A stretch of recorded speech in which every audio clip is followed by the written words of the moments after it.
Well, it will. It will. For Europe, it depends on how blown out the war is.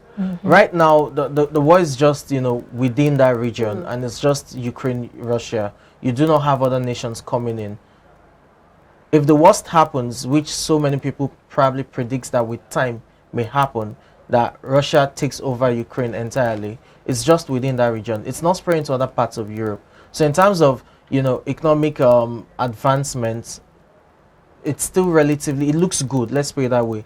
You do not the only nation right now that needs probably some sort of redevelopment, rebuilding and all is Ukraine, Okay. because their forces couldn't even get into Russia, so Russia is still safe. But if it's an all blown out war in terms of a NATO war against Russia or what have you, then it now becomes more concerning, because you have several nations being targeted, several landmarks and what have you. But right now, Russia as the second world largest economy. Come on, so no, you have the United States and China. Those are top two nations. You have Japan in the mix as well. Russia, it's Russia in terms of that energy. Yeah. Yes, maybe, but as I said earlier, it's about Europe looking at other markets. There are other markets in the game, and they would have to look at the Middle East for liquid gas, which is something that we've seen the US do.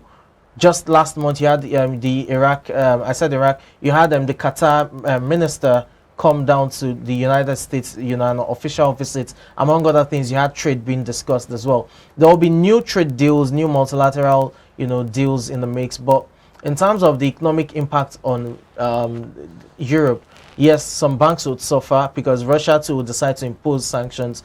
In the immediate, now that you've much. talked about Russia, a lot of persons are wondering why Russia has not really reciprocated with all the sanctions coming from various countries. And, and I also remember when he put the nuclear weapons on high alert, he said he did that because some top officials in NATO are making aggressive comments. So one would expect him to, to probably reciprocate, but he's not doing that. Rather, he's going the way of getting his nuclear weapons on high alert. What's your thoughts on that? Well, the whole nuclear weapons on high alert thing, again, it's just a way of escalating tensions and just trying to prove that, yes, is that a bluff? Is that what you're saying? Well, for now, it seems like a bluff because no one is attacking Russia in that sense. What you have other nations doing is to support Russia, Ukraine by supplying ammunition. No one is going to war with Russia. Right now, it's just between Russia and Ukraine. If you had other nations coming into the game or NATO coming into the game, then it becomes a full-blown war. But right now, it's just between two states. So if you are bringing up your nuclear weapons at alert, I mean, it begs into question who is trying to attack you that are trying to reciprocate in such a measure. Is it Ukraine? So you have to look at all of these things. Again, for Russia, why they can't bring up sanctions yet is exactly my question. They don't have the kind of influence and power, especially on the market that Europe has. That's where the money is. And remember that the trading currency is the dollar. Your oil prices are against the dollar, crude Brent oil and all of that. So it's easy for US to influence it, especially with its Department of Treasury, to impose financial sanctions. Russia will definitely come up with some things, but again the question begs how many NATO nations or officials, the top ones, have assets in Russia. It's easy for Europe definitely to clamp down on certain things, as we've seen. Certain Russian oligarchs that have their investments in Europe are now scared of losing them. You also have in football the Chelsea owner Roman Abramovich also trying to hand over the stewardship to the club's trustees just to ensure that his assets are safe. But it's easy for Europe, as I said earlier, to clamp down and freeze assets because they have more of those assets within them than having Russia reciprocate. All right, thank you so much, Samson, for sharing your thoughts on this conversation. Thank you very much for having me. All right, that was Samson Oloyede. Of course, Samson is still standing by with us. Why here? Because after the short break comes up the sports update with Samson Oloyede. We'll be right back.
right, you're welcome back to iBrand Daybreak. Now for the sports segment, just follow up with Samson on the arena later today for more sports updates. Samson, what time is your arena again? 1 p.m. 1 p.m. All right, you heard it from the horse's mouth. Not a horse like actual horse, but you just heard it from his mouth. All right, now social media buzz. Perpetual, so what's happening on social media? Okay, for social media buzz, this has been trending, and it's funny, and at the same time, it isn't funny because we know what the impact is at the end of the day. So on social media buzz today, we have official ASU handle on Twitter saying, ASU to federal government, our demand is 1 trillion naira before strike will be suspended, and we have the hashtag ASU strike. And so we have people responding to that. This is Kennedy Brand 1 saying, lecturers in class when ASU demands are met, $1 trillion. Siblings. Sibling, this is eyes on my neck. Eyes on my All right, and then Icon the Real says, thank you, ASU. Make I go hustle small. If you like say this strike not till infinity. I mean 1 trillion naira. Where is the federal government? The federal government did not even meet when it was up to 1 trillion naira. I'm wondering how they would meet up. All right, let's just hope. Okay, and then Ojonogwa says 1 trillion naira. We have the hashtag ASU. We need 1 trillion naira to call off strike. Federal government for here? Like you mean here? This our where? Nigeria. Okay, now that ASU is demanding for 1 trillion naira, make I face my work. My brother, I tire. I face your work.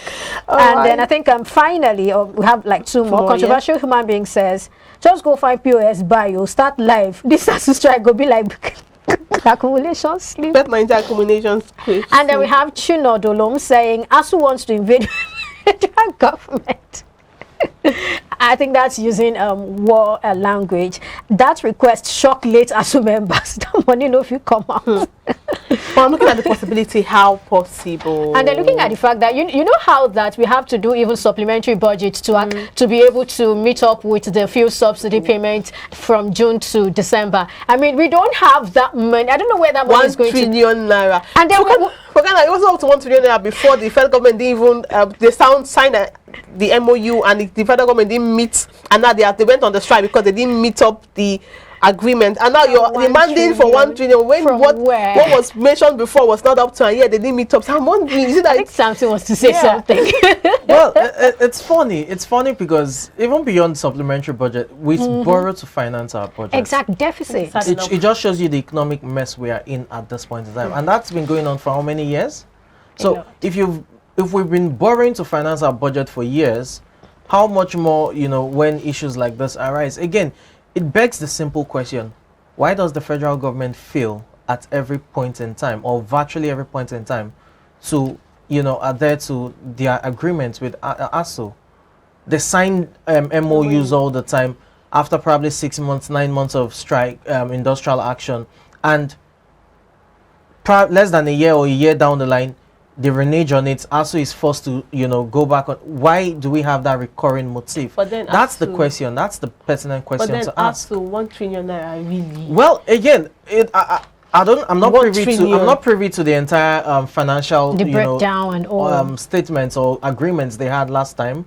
But if you consider the various agreements they've had from 2009, 2020, and the rest of them, it probably could amount to that the federal government is either owing or pledged to, budget to the education, the university setup, and has failed to do that. Let's take another look at this. Looking at that 1 trillion naira, and they're looking at the university system, do you think that money would even, if that money is thrown into the education sector, what are the receipts we're supposed to see? Well, definitely to do more than enough. I mean, look at our budget annually. We barely budget 50-60 billion naira to education in a year. So if you have 1 trillion, which is more than times 10 of annual budget for education, if you have 1 trillion to tertiary institutions over the course of a year, or 6 years, or whatever time frame it is, definitely there will be more impact, probably in terms of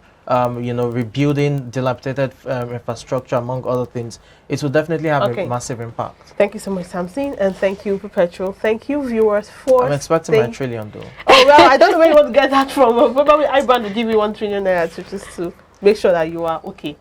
Okay. You never can tell from your mouth to God's ears. I'm sure your employers are watching the show. 1 trillion naira to your account. All right, that's it. it on iBrand Daybreak this beautiful morning.